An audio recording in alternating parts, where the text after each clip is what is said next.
and awesome, and the vascular lumina. And once they invade the vascular lumina, they cause thrombosis and subsequent tissue necrosis, as you can see in the middle. So all of this pink kind of acellular material is essentially necrotic tissue. On the right, you apply a GMS stain again, and now we see fungus actually in that necrotic tissue. Here on the left, you can see this structure here is a vessel, and then you can see the actual kind of purplish hyphae projecting through the smooth muscle wall of that vessel. Okay, the other sinonasal destructive disease that can mimic an inflammatory process is essentially Wegener's. So now known as granulomatosis with polyangiitis, associated with C. ANCA. Of course, there's going to be some amounts of inflammation in the tissue. There is hopefully going to be some evidence of granulomas, meaning collections of epithelioid histiocytes, sort of highlighted very vaguely here. We always look for vasculitis, meaning inflammatory cells within the wall of the vessel. So normally your inflammatory cells are present in the stroma around the vessel, but once they start to percolate into the vessel wall, that's true vasculitis. And lastly, these neutrophilic microabscesses on the right, which are small collections of neutrophils, essentially little pus pockets in tissue. And we don't often see all three of them together.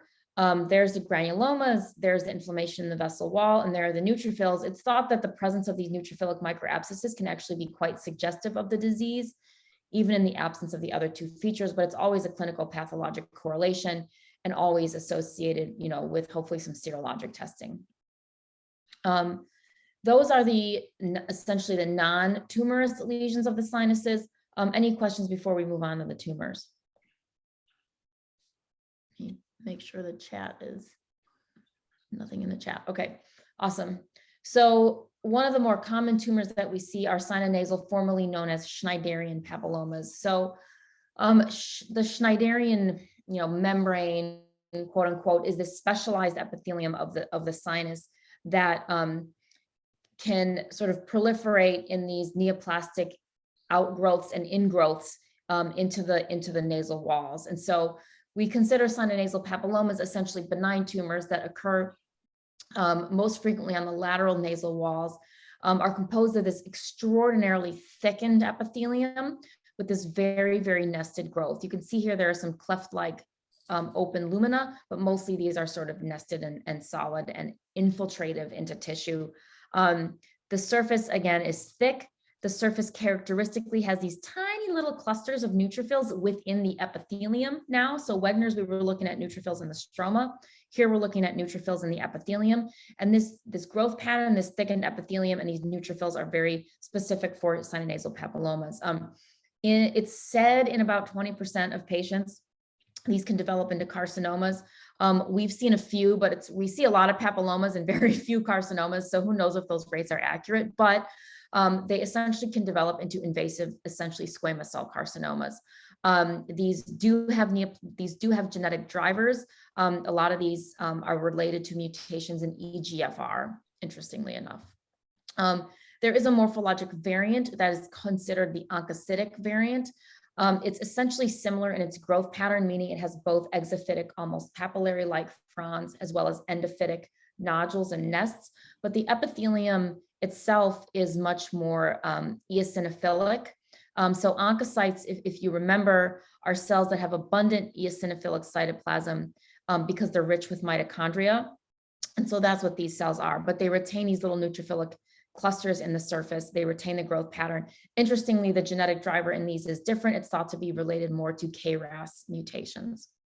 So as a reminder about oncocytes, because we're going to see them, or we have seen them in various places, including the sinus, including the salivary glands, including the thyroid, the parathyroid, even the kidney. This is just a descriptive term for cells that have abundant granular eosinophilic cytoplasm because they're full of mitochondria, round nuclei with prominent nucleoli because they're very sort of metabolically active cells. And again, this is a visual histologic or metaplastic change within these organs. In the thyroid, as we'll see, they're called Hürthle cells. and they don't really necessarily have a very specific name in other organs. They're just oncocytes or sometimes oxyphil cells. Okay.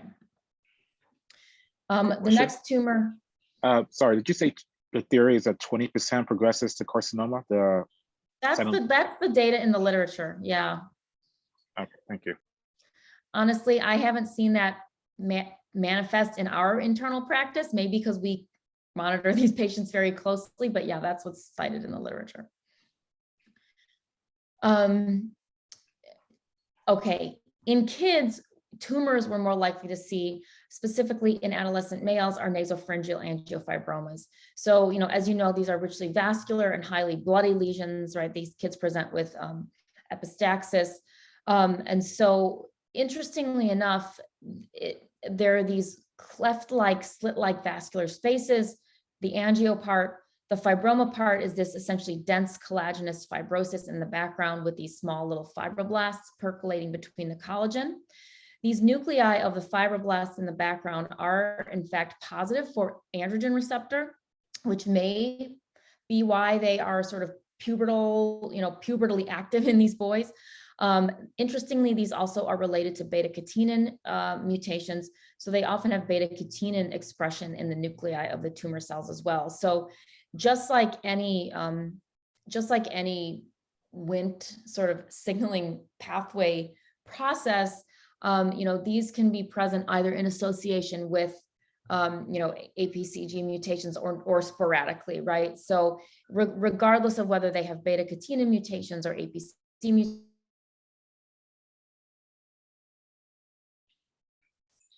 they should have over-GI, which is a nice diagnostic aid for us in cases that are kind of on the border or not perfectly fitting a clinical scenario.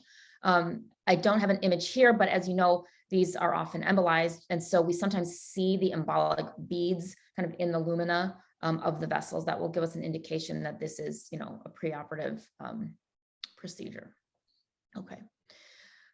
So those were more of the indolent or benign, more behaving. Now we're going to get into the malignant. So sinonasal adenocarcinomas, I think, are interesting because, in the sinus, you have the surface epithelium, you have the Schneiderian epithelium, you have salivary type tumors that can arise from the mucosal glands.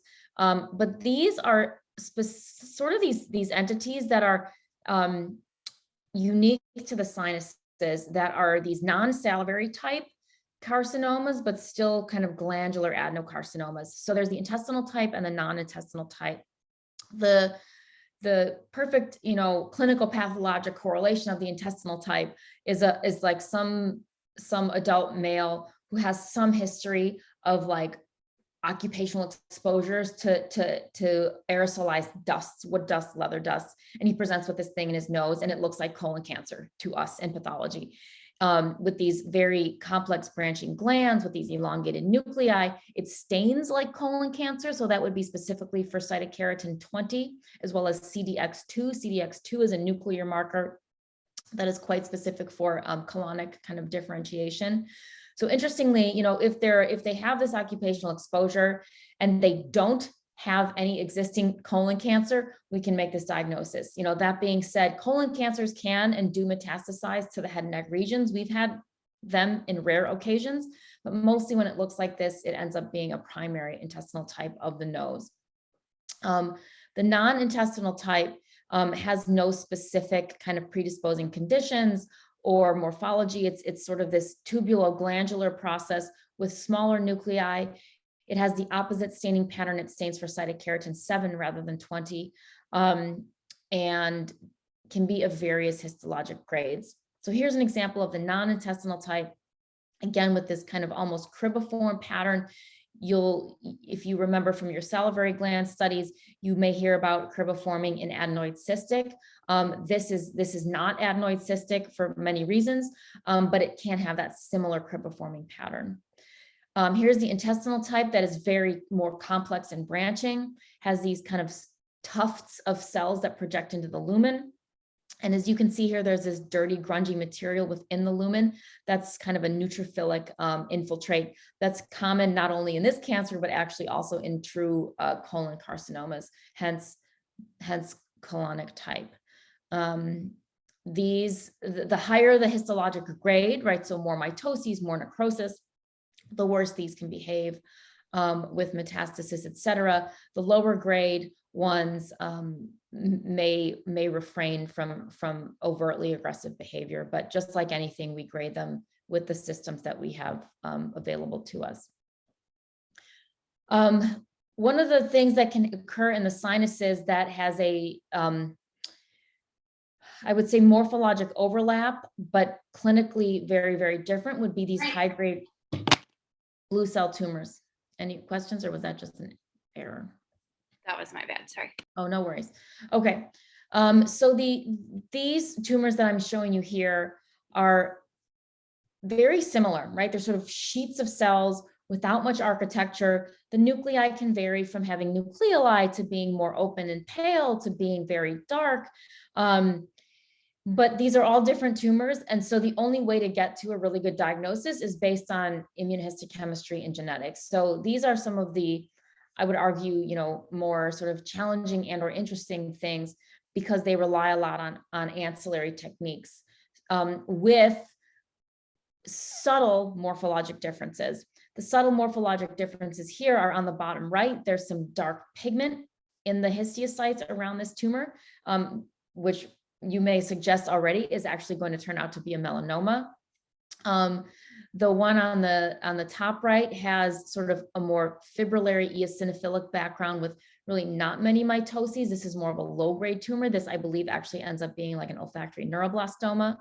But we'll go through these in chart format because the morphology is so overlapping. So when we see these types of tumors,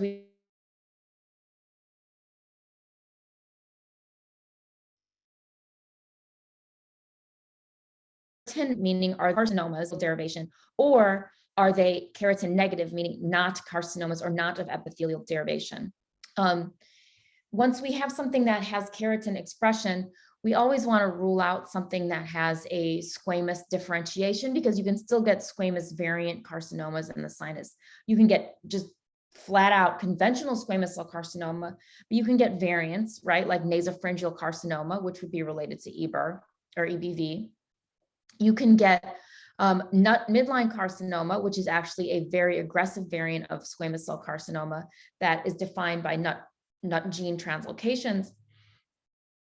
There's this emerging entity called HPV-related multiphenotypic carcinoma that also shows some evidence of squamous differentiation, and interestingly is very specifically related to HPV, mostly virotype 33. Let me make sure that I have that written down there. Yeah, exactly. So this is unlike the oropharyngeal carcinomas that are HPV 16, then the sinonasal ones are HPV 33, interestingly enough. Once you have non-squamous, you're looking at other things like perhaps tumors that are related to the chromatin remodeling complex, so INI1 deficient carcinomas. You may hear these genes and proteins. So the SMARC genes and the INI or the BRG proteins. These are proteins that are involved in chromatin kind of remodeling with histones. And these deficiencies in these genes are popping up in tumors throughout the body. And so we also have a variant in the sinus cavity that manifests with this phenotype of loss of the INI1 protein and SMARC gene. Sinonasal undifferentiated carcinoma is kind of a wastebasket term of if you can't really put it into one of these other entities. But as we are now sorting these sinonasal tumors into all of these various entities, SNUC is now becoming kind of a thing of its own. And the thing that it has that defines it is mutations in the IDH2 gene. So I think now that SNUC is no longer just a wastebasket, but may actually be a biologically, a genetically uniform group, different from all of these. Lastly, we have tumors with neuroendocrine differentiation, so meaning those expressing synaptophysin and chromogranin. If they have keratin expression, they are considered neuroendocrine carcinomas. These can be of varying grades. We grade neuroendocrine tumors similar to the lung, which is carcinoid, atypical carcinoid, basically neuroendocrine carcinoma. All are essentially considered carcinomas, but of low, intermediate, and high grade. If they do not express keratin or minimally express keratin, they are perhaps more best regarded as olfactory neuroblastomas. These often actually have neuropill or rosettes. They tend to be more bland cytologically, but they can be very sneaky, very infiltrative, and somewhat hard to excise.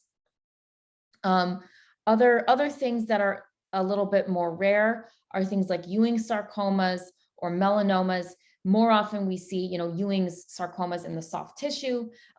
We can certainly see sinonasal melanomas. Interestingly, in Ewing sarcoma has essentially identical morphology and genetics to those in the periphery. So EWSR, gene rearrangement, CD99 and FLI1 positivity. Melanomas should retain some markers of melanocytic differentiation, but interestingly, the melanomas that arise in kind of sun-exposed sites very commonly have things like BRAF V600E mutation. Those that arise in the sinus do not, and certainly are not related to ultraviolet exposure. So how they occur there is a little bit curious, but interesting enough. All right, so these are the diagnoses of these. So the one on the top left ended up being a SNUC, a NUT, an olfactory neuroblastoma, a melanoma, and then a Ewing sarcoma on the bottom left. I'll give you an additional word about nut carcinoma because of its aggressive kind of nature. These, in many cases, occur in the head and neck and mediastinum and kind of thoracic area. In the past, they were thought to really only be restricted to the midline, but now they've actually been found off midline. So now it's just called nut carcinoma. These are high-grade carcinomas with primitive, very sheet-like morphology. They have moderate amounts of cytoplasm, and occasionally they have this abrupt foci of squamous differentiation seen on the top right here. They sometimes express those markers of squamous differentiation like keratin and P63, but sometimes they lose it, and sometimes they really don't express much at all. So I'm very cautious when seeing a kind of primitive nondescript carcinoma, especially in the head and neck area, and we can evaluate for the nut translocation. The easiest way to do it is by an immunostain. So because these are so rare, we don't have the stain in-house, but we can send it out to Mayo. They send us back the stain, and if it's positive, it would look like this, it would look like this speckled expression in the nuclei of the cells. You can also evaluate for the translocation by sequencing or by FISH, for example. So here's an example of a FISH where there's one copy of the gene where the probes are united and one copy of the gene where the probes are separate. So you know that it has one copy has rearranged to a different chromosome. The classic translocation between nut is with BRD4 or BRD3. These patients have a very, very poor survival. And the variant partners that are not BRD4, these patients actually tend to do a little bit better. But regardless, there are clinical trials that are going on. There's a group out in Boston that is very active in this tumor. And so we generally refer them for potential evaluation for enrollment in these clinical trials for very specific genetic inhibitors. Comments or questions? Okay. I think at some point in this lecture, we have additional more mesenchymal type of sinonasal tumors. So we'll get to that in a bit, but I think we're going to shift. Actually, let me see. Let me pause this for 1 second and see if I can pull that up because it makes a little bit more sense to do now. I think it's at the end of this lecture.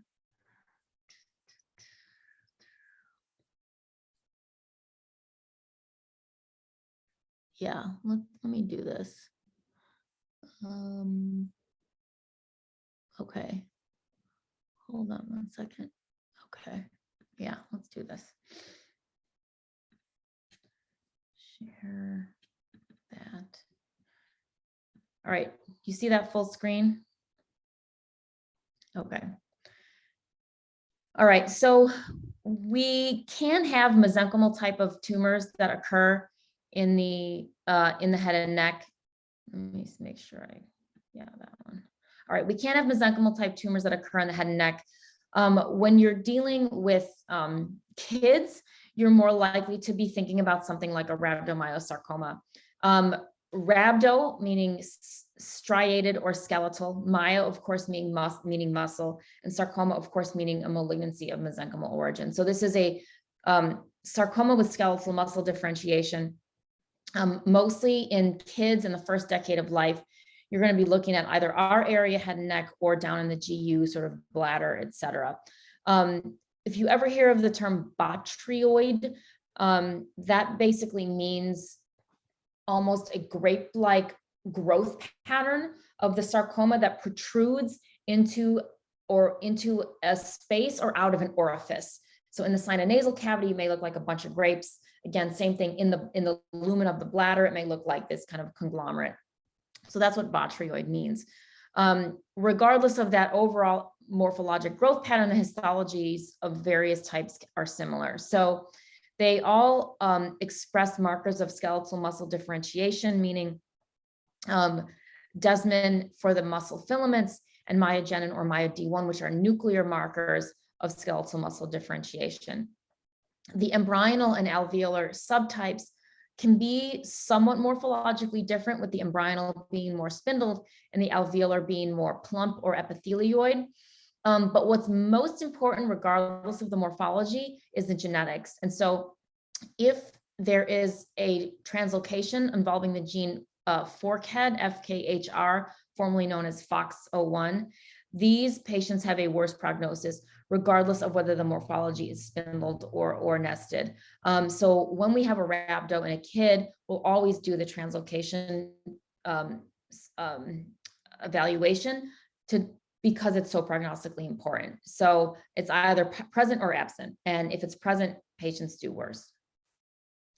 Once we move into the adult realm of mesenchymal lesions, there are a number of spindle cell lesions in the head and neck that occur very histologically similar. And again, we often rely on immunostains and genetics to determine the differences. So the two that I like to put next to each other are hemangioparasitoma and solitary fibrous tumor, because they are very similar. They're both sheets of spindle cells. They both have thin-walled dilated blood vessels. They both occur in adults. They're both treated primarily surgically. In the sinonasal cavity, hemangio or sometimes glomangioparasitomas and solitary fibrous tumors are genetically and immunohistochemically distinct. So hemangioparasitomas or glomangioparasitomas are almost exclusively present in the head and neck and the sinuses. These tumors occur very rarely in the soft tissues of other body sites. So this is a relatively unique entity in our area. They are composed of what are called perivascular myoid cells. So in a normal blood vessel, you have the endothelial cell, you have some kind of contractile muscle cell around the edge. If it's a capillary, it's a little tiny parasite, like one layer. And if it's an artery, it's a giant smooth muscular wall, right? So these recapitulate that contractile layer around the blood vessel. And it's essentially a tumor of that pericytic or contractile cell population. So these express smooth muscle actin, makes sense because they're contractile. And interestingly, they're also related to mutations of the beta-catenin gene. So you'll also see nuclear expression of beta-catenin in these tumors. So the vessels, the actual endothelial cells of the vessels are sort of bystanders, but these contractile cells in the background are the tumor cells. On the other hand, for solitary fibrous tumors, the background cells are non-contractile, but they are thought to be fibroblasts or fibrocytes. And so they do not express muscle actins, but they do express CD34, and they are related to rearrangements of the STAT6 gene, specifically NAB-STAT fusions. really no significant expression or mutational status for beta-catenin. So this is how we differentiate these two tumors. Again, both are generally surgically treated, not really any adjuvant therapy for either of them. The other type of tumor that we see more rarely is this biphenotypic sinonasal sarcoma that expresses markers, hence biphenotypic, of both neural and myogenic differentiation. So the neural population expresses S100, which is a marker of Schwann cell kind of differentiation. Also of melanoma, but melanomas and melanocytes and Schwann cells are all thought to be of neural crest origin, so they stain quite similarly. So in this case, S100 is a marker of Schwannian, and SMA again would be that marker of myogenic differentiation. So you see those two populations in a background of this proliferative respiratory epithelium that you can kind of see on low power. These do have specific gene rearrangements. Not many tumors exist out there in the world, but so we're learning more about them as we go. These are thought to be more low-grade sarcomas. They can be locally aggressive, but really don't have significant metastatic potential. One of the sarcomas, in addition, as we saw earlier, to Ewing's in the small round blue cell, this sarcoma in the spindle cell camp, synovial sarcoma, is much more common in the periphery, you know, not in joints, but around joints, mostly of young adults. It was called synovial in the past because of its propensity to occur around joints. It was thought to have some relationship to true synovium, but it's been determined to not have anything to do with actual synovium, but it retains the name synovial sarcoma. This is a highly cellular spindle cell lesion, again with these somewhat dilated blood vessels, tends to be quite mitotically active. It can be morphologically monophasic, as you see here, only spindled, or it can be biphasic, both spindled and epithelioid. The epithelioid areas you can see here are almost forming these gland-like spaces, but these are actually neoplastic cells of the biphasic synovial sarcoma. They are related to X18 gene rearrangements, SYT, SSX, and have overexpression of the gene TLE1 in their nucleus. And so those are diagnostic clues for us. These can be quite aggressive sarcomas. All right, we're gonna go back to the jaws, because that's all I had for the sinuses. Any questions while I pull that up? Okay. Oops.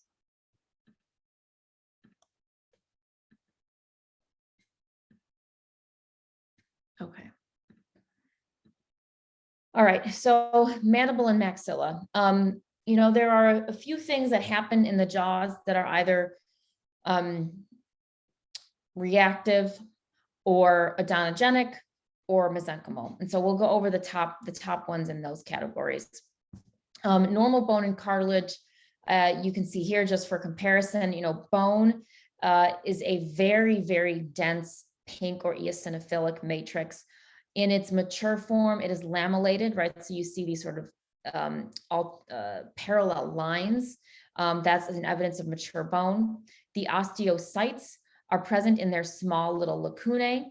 Sometimes there's osteoblast rimming at the edge of bone. Osteoblast rimming is generally considered to be a benign feature. So if we're ever concerned about malignant processes, if we have osteoblast rimming, we can mostly be convinced that it's benign. On the other hand, cartilage, while it also does have chondrocytes in individual lacunae, the matrix is much more glassy or kind of homogeneous and sort of purplish compared to the more coarse matrix of bone. So the things we're going to talk about in the non-neoplastic side are going to be this spectrum that ranges from acute osteomyelitis to osteoradionecrosis to medication-related osteonecrosis of jaw, even though the etiology of all of these three is different, right? True infection from something like trauma, from radiation, from medication, the histologic picture is identical. So here's a really good area for clinical pathologic correlation, where we can only, we as pathologists need the clinical guidance to tell us which is which. But all three have this similar picture of true bone necrosis, acute inflammation in the form of neutrophils, and some kind of oral flora, usually actinomyces, that starts to colonize in the dead bone. So here's what it looks like. You can see that there's eosinophilic bony matrix, but that within the lacunae, there are absolutely no osteocytes. So that is dead bone. So dead bone is only recognized by the fact that there are no nuclei in those lacunae. You can see here on the bottom right that the marrow space is filled with a bunch of neutrophils. Here again on the bottom left, they, unlike eosinophils, they have multiple lobes to their nuclei and have less brightly eosinophilic granules. And then on the top, you can see this kind of fuzzy purplish material. Those are the actinomyces bacteria that are colonized, and they look like almost like fuzz or fur because the bacteria are so thin and filamentous, they conglomerate and they look fuzzy. All right. So to us, this is either acute osteomyelitis, osteoradionecrosis, or medication related. Histologic picture identical. Okay. Moving into the odontogenic lesions. So odontogenic tumors are quite interesting and somewhat rare, but can be generally diagnosed with a combination of clinical and radiographic features, as well as histology. So any intraosseous odontogenic lesion in the mandibular maxilla really could potentially benefit from a wide angle view, like a Panorex, which I'm showing you up here. And so, we have the teeth on the top and bottom. On the bottom, what you see is this essentially unerupted molar that's kind of twisted sideways. And around the crown of that molar is a radiolucent, essentially, cyst. And so this is a very characteristic presentation of one of these three entities that we're going to talk about. Of course, you can get other odontogenic lesions like odontomas, et cetera, that are radio opaque, right? But here we're going to talk about the cystic, yeah, did I say that right? Okay, cystic, don't ask me, I'm not a radiologist. You guys know all this stuff better than me. Okay, so radiodense, radio opaque, radiolucent. Okay, so so we're going to first talk about these cysts. So here on the edges are bone. You've also cut through a tooth here. Mostly these specimens benefit from some kind of initial biopsy to determine the cyst lining, because depending on the type of lining, the definitive procedure for these is going to be different. So we have to look at the lining of the cyst to determine whether it might be something like a dentigerous cyst, which is lined by essentially bland squamous epithelium with a lot of inflammatory infiltrate in the wall. These are essentially no significant clinical consequence to the patient. These can be sort of curetted, likely to not recur, patients done. Odontogenic keratocysts, however, are defined by this very characteristic squamous type of epithelium with very monotonous, regular width of about 5 to 7 cells, very prominently organized or so-called palisaded basal layer, which looks like a picket fence. And then on the surface, it has these kind of undulations or corrugations that might resemble cut cardboard. These are very commonly having small daughter cysts in the wall, and so they can't just be curetted and done. So the OKCs essentially have to be somehow caustically treated, whether by some kind of caustic therapy to the lining or by marsupialization, right? So sort of opening up of that cystic opening and letting it sort of dry out. Because if those extra procedures are not done, these will recur because of the daughter cysts in the wall. They'll get bigger, they'll be more complicated. So significant differences in treatment then between these two. If you recall, patients who may have multiple or bilateral odontogenic keratocysts might be candidates for having Gorlin syndrome, which also have other manifestations like cutaneous basal cell carcinomas, brain tumors, medulloblastomas as well. So just be mindful of multiple OKCs. The last type of cystic lesion that is perhaps the most morbid for patients are ameloblastomas. So the lining of these cysts show the characteristic features of the ameloblastic epithelium, which is the structure that in primordial state makes the enamel for the teeth. And so here's an example of a solid ameloblastoma compared to a cystic ameloblastoma, but that epithelium should have the same characteristics of at the edge of the tissue or the edge of the cyst, the nuclei are lined up again in a very orderly fashion, but have this characteristic of so-called reverse polarity, where the nuclei are not at the basement membrane, the nuclei are sort of away from the basement membrane. So in this case, the arrow is at the basement membrane and the nuclei have sort of jumped up a little bit. There's this central, more spindled or mesenchymal-like tissue with very pale spaces that's called stellate reticulum. So these two features in conjunction are essentially diagnostic of ameloblastomas, again, that recapitulate the enamel organ of the tooth. What's interesting is all of them have the similar epithelium, but have very different growth patterns. And so in the past, there was a thought that if they are only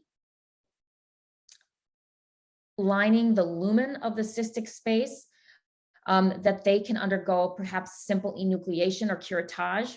If there's any complicated architecture or any mural or wall involvement by ameloblastic epithelium or multicystic or solid, that these patients require hemimandibulectomy, again, because of the propensity to recur, locally grow very large and be quite destructive. Today, some patients, some physicians even advocate for hemimandibulectomy in the luminal variants, the unicystic variants of the ameloblastomas, because it's thought that these might also be potential to recur. So essentially, between all of the three cystic odontogenic lesions, this is certainly the worst, can grow very big and will require a segmental or a hemimandibulectomy rather than just curettage. Questions? Okay, osteosarcomas of jaws. So these are pretty rare, but we see them. You know, of course, osteo referring to bone, so malignant bone forming tumor. Osteosarcomas of the mandible can come in three histologic variants. One is osteoblastic, in which predominantly the tumor makes osteoid matrix.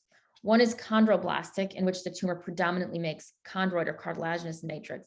And one is fibroblastic, in which it predominantly makes spindle cells.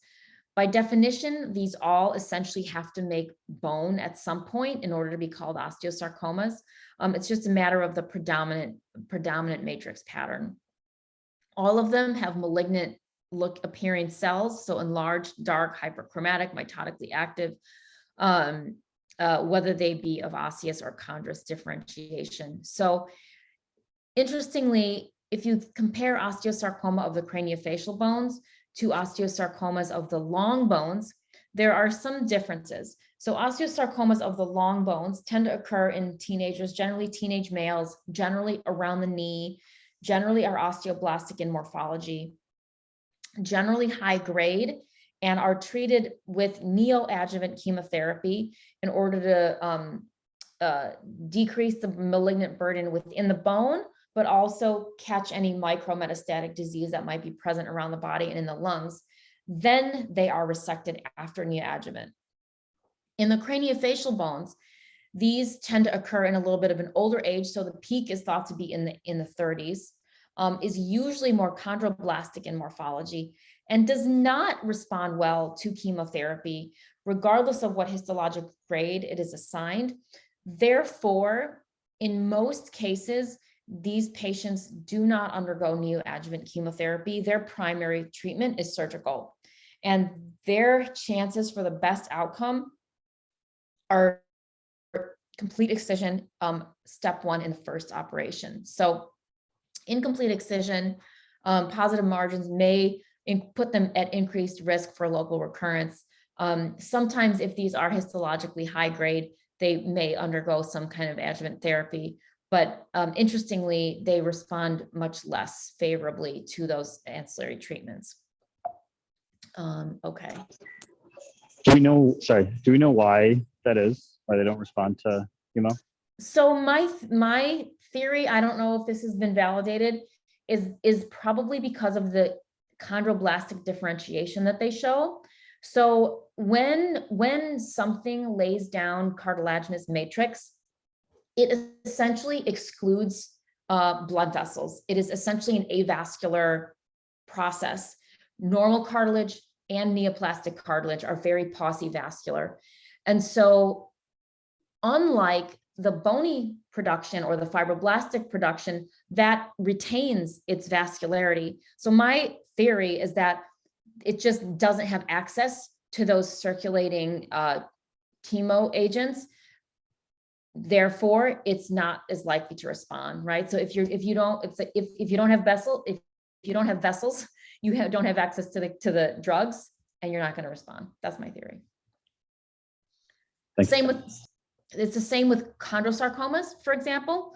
Chondrosarcomas of the larynx, chondrosarcomas of the other bones, same process, don't really respond to chemo, and I think it's because of the matrix. Cool. Other questions? All right, in the last very few minutes, we will go through the ear. Again, it doesn't have too many processes, but I'm going to tell you the processes that we do see on histology. So for normal ear, the middle ear is lined by this kind of nondescript flat cuboidal epithelium. The tympanic membrane is lined by stratified squamous epithelium with this very kind of thick, ragged keratin layer. Most processes we see are either from the external ear or the middle ear. We don't really see much beyond that. Chronic otitis media certainly is more of a clinical process of inflammation of the inner ear. It sometimes results in these epithelial invaginations that project down into the stroma, certainly lots of inflammation. But what this can be associated with which we do see resected or curated are cholesteatomas. So as you know, these are proliferations of keratinaceous squamous epithelium that invade through the eardrum into the mastoid. It's uncertain whether these are neoplasms or just very exuberant reactive proliferations of this epithelium. But they can be very locally aggressive for these patients. What we see histologically is, again, just this abundant, very, very pink keratin debris. The darker strips that you see in the background are the actual squamous epithelium, but the majority of it is honestly just keratin debris. Seen here on the left, that's the epithelium, that's the debris. Okay. Tumors of the middle ear, true tumors of the middle ear are very rare, but the most common one of them is a jugulotympanic paraganglioma,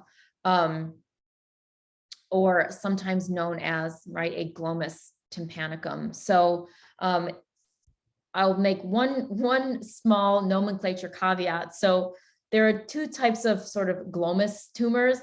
The glomus tumors that we think of in this regard, glomus tympanicum, glomus jugulare, these are true paragangliomas. These are neuroendocrine derived tumors of the paraganglia throughout the body. Glomus tumors of soft tissue, and I say this because I'm also a soft tissue pathologist, right, are these bluish lesions that tend to occur on the digits that are actually not neuroendocrine at all. They are the perivascular myoid. So remember, we saw the glomangioparasitoma or hemangioparasitoma in the sinus that was of contractile apparatus. Yeah, that's what these glomus tumors of digits are. They're tumors of the contractile cells of blood vessels. So we like to call these glomus tumors, and we like to call these paragangliomas because paraganglioma is the word that is used throughout the body for any of these types of tumors of the sympathetic chain ganglia. All right, so jugulotympanic paraganglioma. These are nested tumors. You may remember the word Zellballen, from your earlier studies. And these little balls of tumor cells are surrounded by a fine network of capillaries. You can see on synaptophysin stain how these balls very much stand out from the background stroma. The background stroma is composed of both these sustentacular or supporting cells, which are positive for S100. They kind of surround the nests, as well as the capillary vascular network. You can see here there's blood in the capillaries. These can be somewhat infiltrative in the ear, not necessarily fully circumscribed, but generally, they are very small when they are detected because, the ear is a small space.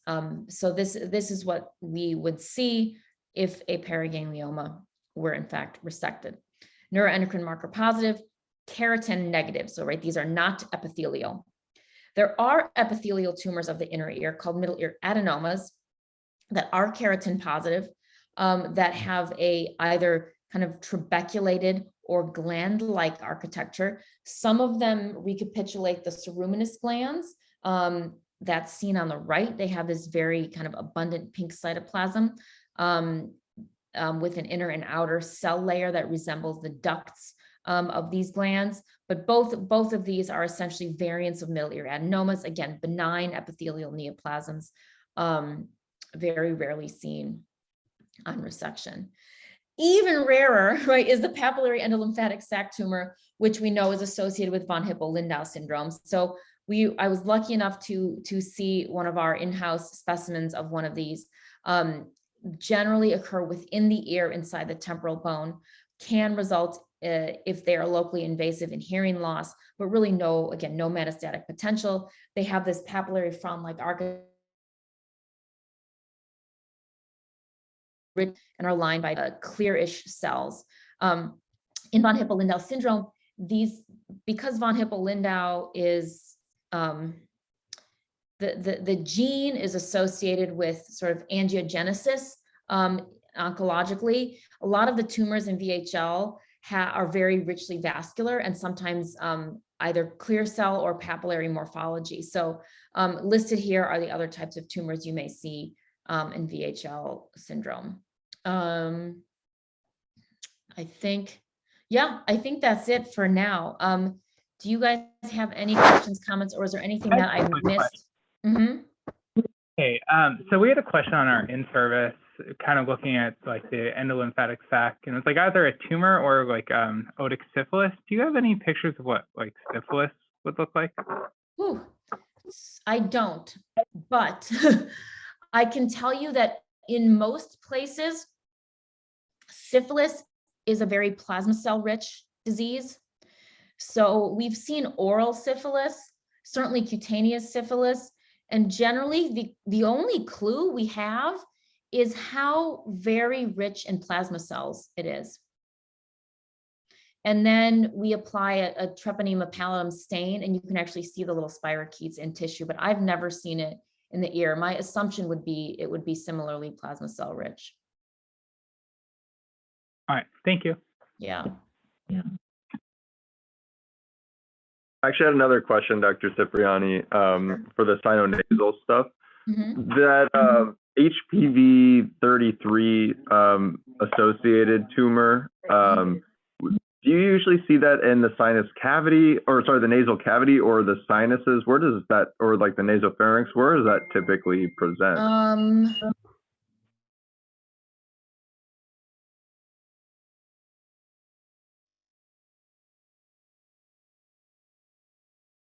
It can be in this, and sometimes within the nasal cavity itself. Mostly, I believe, in the sinuses. Okay, great. But, Thank yeah. you. Mm-hmm.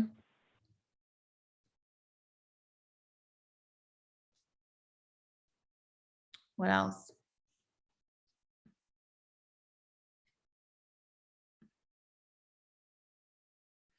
Cool. All right. Well, I guess this is it. Thank you so much. You're welcome. I'll be happy to send you guys, again, the recording, the PowerPoints, and, anytime along the way, reach out with questions if you have them.